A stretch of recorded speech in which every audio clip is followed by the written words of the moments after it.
Hey everybody, welcome to today's video on the channel, and in today's video we'll be talking about the update notes that just came out this morning for Wizard 101. This hotfix, update, change, whatever you want to call it, is primarily focused around PvP. Now, if you guys do not know, but I think most people know, PvP has been unplayable for about 2 months now, I would say.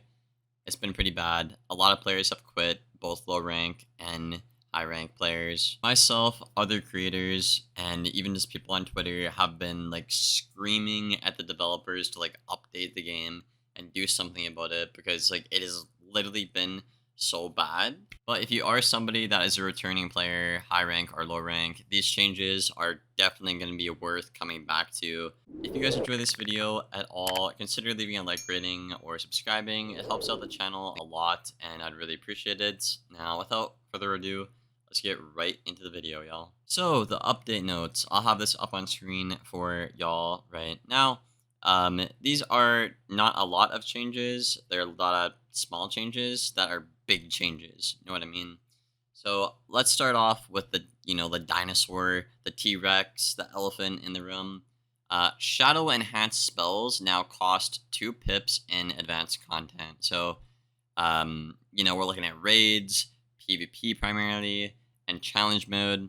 This basically means like Abominable Weaver, Caterpillar, Rasolka, S'more, Gaze of Fate. They're all going to be 2 shads now. So you get your DPS almost cut in half for every school in a way. Now, this is a really good change because this makes shads not be as spammed and it also slows down the meta a lot. So what you're going to see happen is a lot of people are actually going to, try and hit a bit more or go for their gambits and maybe even try dual schooling now that you just can't shad every like 4 rounds, for example.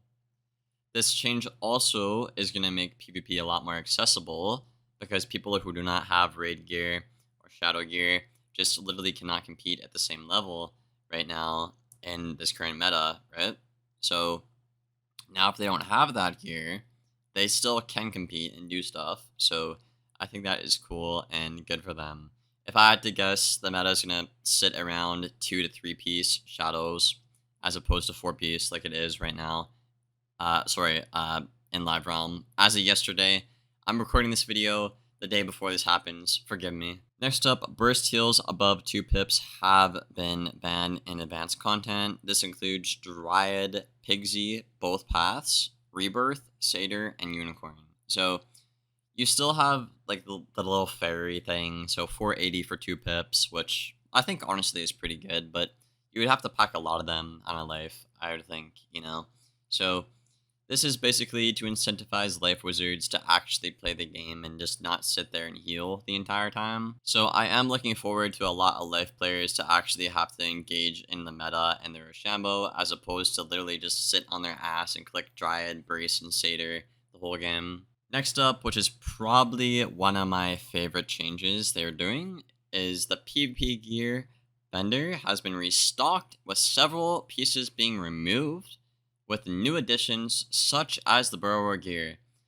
So, this basically is saying pack gear is going to be free to play and accessible through PvP. So, we don't know the recipe at all or if they did something new to acquire it, but if you are a high ranked PvP player, you can probably just craft like anything you want now, like Mire stuff, Borrower stuff, Skyfarer stuff. If you have like a bunch of medals, tokens, saved up.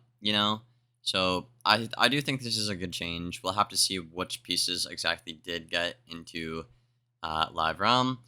I'm hoping the Skyfarer stuff got in because you need that to get max pips right now in terms of like meta and gear stuff. So very good. I hope to see maybe some more TC on the vendor, like Myth Banshee, Rain Beetle, that kind of stuff would be pretty helpful on the Marco vendor as well. But a very good change here to make PvP a lot more accessible and make shad rating more accessible as well and not have things be literally objectively pay to win like they have been. Dude? Boss rematches have been updated to use challenge mode rules. That's pretty cool. And are level scaled to 50. New loot has been added, including a new gear set. Interesting. Okay, I might have to check that out. So, yeah, that's interesting.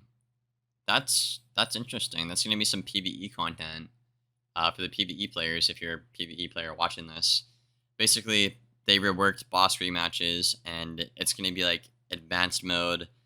So again, like all the stuff we're talking about here, you can't really heal, you can't really Resolka and stuff like that. So it'll be very interesting to play that out and see what the new loot is. I'm gonna definitely check that out sometime. Various raid fixes and adjustments to the Crying Sky raid and the Vorkoris Void raid. The Crying Sky raid has been out for I think almost 2 months now, a bit longer if you bring in Test Realm. This raid is just ridiculous. I mean, I could probably make a whole video on it, but it's not accessible at all. It's way too difficult, and I don't know, man. I just wish raids were better in Wizard101, and I feel like I speak for a lot of the community when I say that. And the most inconsequential thing would be Pet Derby. Pet Race Kiosk is back from being invisible. Ranked Pet Derby will stay disabled until we are sure the underlying issue is resolved. Okay. Yeah, that's cool because I know I was trying to do the pet promenade and I literally cannot queue up to do the pet thing, you know? You have to like win 5 games of the pet derby, but I could not get a pet derby match at the pet promenade. So I don't know if this helps with that at all.